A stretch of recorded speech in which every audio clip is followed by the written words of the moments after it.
교재 기본 28번 문제입니다. 플레이봇 현재 너희 앞에 놓여있는 3개의 숫자 중 7보다 크거나 같은 숫자를 모두 주어서 분홍색 셀에 옮겨놓고 지금 플레이봇이 그 앞에 비퍼가 놓여 있습니다.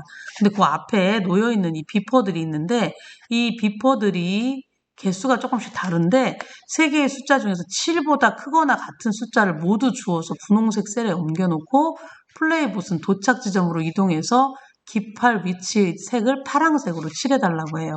문제를 해결할 때 비퍼의 개수, 물건의 이름, 물건의 개수를 모른다라는 가정하에 문제를 풀다 보면 문제의 일반화가 잘 될 거라 생각합니다. 문제를 해결하기 위해 새로운 변수를 활용하면 좋겠죠? 라고 문제가 나와 있습니다. 여기 뭐 어렵지 않아요. 플레이봇을 지나가다가 7보다 크거나 같으면 이걸 줍는 거예요. 얘는 주어야 되겠지? 그 다음에 무브로 이동을 했는데 7보다 크거나 같지 않으니까 얘는 안 주어요. 그 다음에 또 옆으로 가서 여기도 7보다 크거나 같으니까 주어요. 그래서 2개 이렇게 주운 거를 여기다 내려놓고 여기 가서 색깔을 파란 걸로 칠하는 거예요. 그러면 이제 이렇게 2개로 이제 표현할 수 있습니다. 왼쪽에 있는 요 프로그램은 지금 동일한 코드를 move부터 여기 있는 if문 닫는 것까지 이렇게 3개가 동일하게 나와 있어요. 여기도 똑같이 아까 선생님이 얘기를 했던 것처럼 CNT는 0이라고 지금 줬어요. 그런데 CNT는 0이라고 준 것도 아까 얘기를 했던 것처럼 이전 거에서 얘기를 했던 것처럼 내가 주고 싶은 이름이에요. CNT 나 싫어. 그러면 C 해도 상관없어요. 그래서 C에다가 이렇게 C라는 변수에다가 여기다 이렇게 0이라고 해도 상관없어요. 그런데 여기서는 CNT라는 이름으로다가 준 거예요. 그래서 이제 초기 값을 준 거예요. 거기다가 이제 move라고 하면 옮기는 거니까 여기 지금 보면 move를 해야 이 비퍼가 개수가 몇 개인지를 알 수 있으니까 플레이봇을 한번 옮겼어요. 그러고 난 다음에 여기서 뭐라고 그랬냐면 count 비퍼, 즉 이 count 비퍼라고 하는 명령은 그 셀 위치의 비퍼의 개수를 세는 거라고 그랬어요. 그거를 세서 A에다가 대입시켜라. 카운트 비퍼의 개수 세라고 그랬는데 여기 와서 개수를 세라고 하니까 7개가 세지겠죠. 그러면 7개를 이 A에다 넣은 거예요. 그러면 이제 A라는 변수에는 7이 들어가는 거지. 그러면 이렇게 한 다음에 여기서 if문은 if 그런 다음에 이렇게 조건이 있습니다. 여기 이렇게 해서 if의 가로 사이에 어떤 조건을 주고 이 조건을 만족하면 대괄호에서 대괄호 사이 안에 있는 이 명령을 실행하라는 뜻이에요. 그러면 A에 지금 7이 있는데 이 A에 있는 7과 7을 비교했을 때 크거나 같으냐 물어봤어요. 이 조건. 그런데 A에 7이기 때문에 같다라는 조건을 만족하기 때문에 if문에서 이 조건은 만족이에요. 그렇기 때문에 이 가로 안에 있는 프로그램 명령을 실행합니다. 조건을 만족하지 않으면 if문을 더 이상 실행하지 않고 그 다음으로 내려가요. 근데 지금은 조건을 만족했으니까 대괄호 옆에 있는 이 2개의 명령을 실행을 합니다.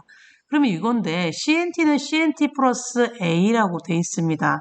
이거는 무슨 소리냐면은 여러분들이 지금 아까 문제에서 뭐라고 그랬냐면 이 7보다 크거나 같은 비퍼의 개수를 세라고 그랬는데 세서 이거하고 요거를 더하려면 이게 여기 있는 이 값을 담고 있고 그 다음에 새로운 것들을 구하면 그거를 더하려면 어떤 하나의 변수가 필요합니다. 그래서 여기에 CNT라고 하는 변수를 줬는데 이건 CNT가 아니라도 상관없다고 그랬어요. 이 CNT라는 방에다가는 뭐를 쓰려고 하냐면은 초기값을 0으로 줬습니다. 여기서 나와 있는 것처럼. 그럼 이 초기값에다가 뭐를 하냐면 이거는 CNT에다가 A값을 더해서 이 얘기는 뭐냐면 이거는 CNT에 지금 0이 있는데 0하고 지금 A에는 카운터 비퍼의 결과 A에 7이 들어가 있다고 그랬어요. 그러면 A에 있는 7과 A에 있는 7과 CNT에 있는 0을 더해서 그러면 결국엔 7이죠. 이 7이라고 하는 값이 다시 CNT에 대입이 되는 거예요. 같다가 아니죠. 대입이 되는 거니까 CNT에는 현재 0이었는데 0에다가 7을 더한 값을 다시 CNT에다 넣는다고 그랬으니까 0이 아니라 여기가 7이 되는 거예요. 7. 그러면은 처음엔 0이었지만 7이 되니까 이 CNT 값은 결국에는 A에 있는 어떤 값이 이 안에 더해진 값이기 때문에 7이 이 안에 들어오는 거예요. 그럼 이제 CNT의 값은 0이 아니라 이제 7이 된 거예요. 7. 그러고 난 다음에 픽 비퍼. 비퍼를 이제 주수라고 그랬으니까 A가 7이죠. 7번 반복해서 지금 있는 비퍼를 주서라예요. 그러면 이 7개의 비퍼를 플레이봇이 줍겠죠. 그러고 난 다음에 무브 다시 이동을 하는 거예요. 똑같이. 그러면 이제 얘가 이쪽으로 플레이봇이 이쪽으로 오죠. 그런 다음에 이제 똑같이 옮겨서 카운트 비퍼 하면은 이번에는 카운트 비퍼 하면은 이 셀에서 카운트 비퍼의 결과는 5가 들어갑니다. 5. 그러면 여기에는 지금 5가 들어가는 거죠. 근데 이 방 이름이 A라고 그랬으니까 아까 7이었지만 이제는 7이 아니라 이 값이 5로 바뀌는 거예요. 5. 왜냐면은 변수 값은 새로운 값이 들어가면 이전 값은 없어져요. 그 위에 겹쳐서 써지기 때문에 이전 값은 없어집니다. 그러면 이 A에는 지금 5가 들어가 있는 거니까 A에 있는 5와 7과 비교했을 때 5는 7보다 크거나 같으냐? 조건을 만족하지 않죠. 7이 더 크니까. 그러면 이 if문은 조건을 만족할 때 대괄호 안에 있는 이것을 실행을 하기 때문에 조건을 만족하지 않으면 if문을 더 이상 실행하지 않고 나와서 그 다음 명령을 실행을 합니다. 그러니까 다시 이번에는 이쪽으로 또 무브하고 이동을 하겠죠. 그러면 이제 무브에서 또 다시 카운트 비퍼를 하면 이 셀에서 카운트 비퍼를 세면 이 셀에 있는 비퍼의 개수를 세니까 9가 됩니다.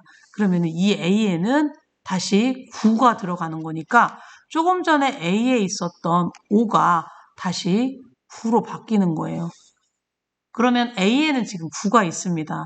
그러면 아까 봤었던 이 9와 if 9와 7을 비교했을 때 9는 7보다 크거나 같으니까 조건을 만족해요. if문의 조건을 만족하면 대괄호와 대괄호 안에 있는 두 개의 명령을 실행을 하기 때문에 여기에 아까 CNT에 있는 값을 확인할 필요가 있어요. CNT는 아까 7의 값을 가지고 있었고 5는 7보다 크지 않기 때문에 안 가지고 왔어요. 줍지 않았어.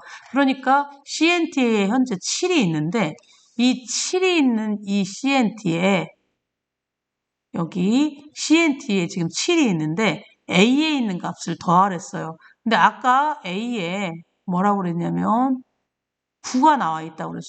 9. 그치? 9를. 왜냐하면 지금 이 위치에는 지금 9가 들어가 있으니까.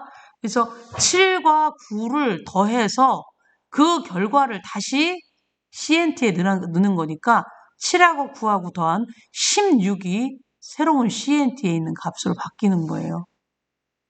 그러면 픽 비퍼에는 다시 비퍼 9개, A에 있는 9개의 비퍼를 반복해서 줍고 그런 다음에 if문을 빠져나온 다음에 이번에는 move예요.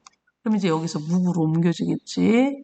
그런 다음에 put 비퍼. 비퍼는 가로 안에 아무것도 없습니다. 왜냐하면 어차피 다 비퍼니까. put 비퍼 한 다음에 CNT 값. CNT에는 아까 누적시켜서 합계를 낸 16이 있습니다.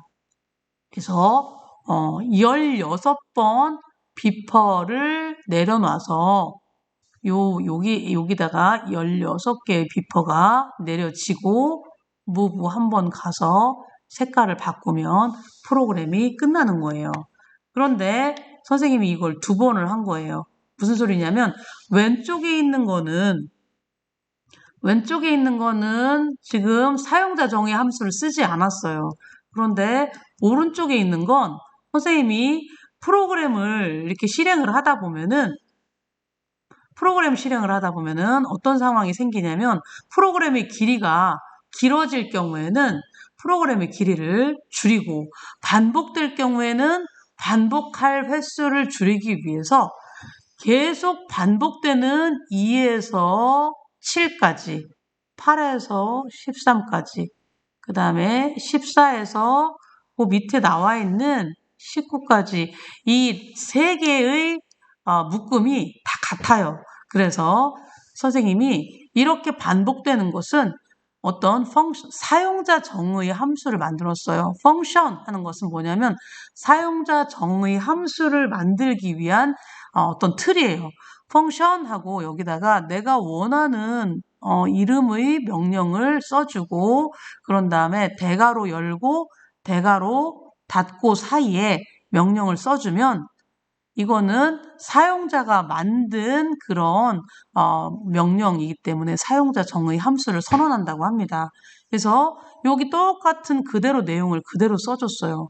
그러고 나면 여기서부터 여기까지가 사용자 정의 함수를 선언을 한 거예요.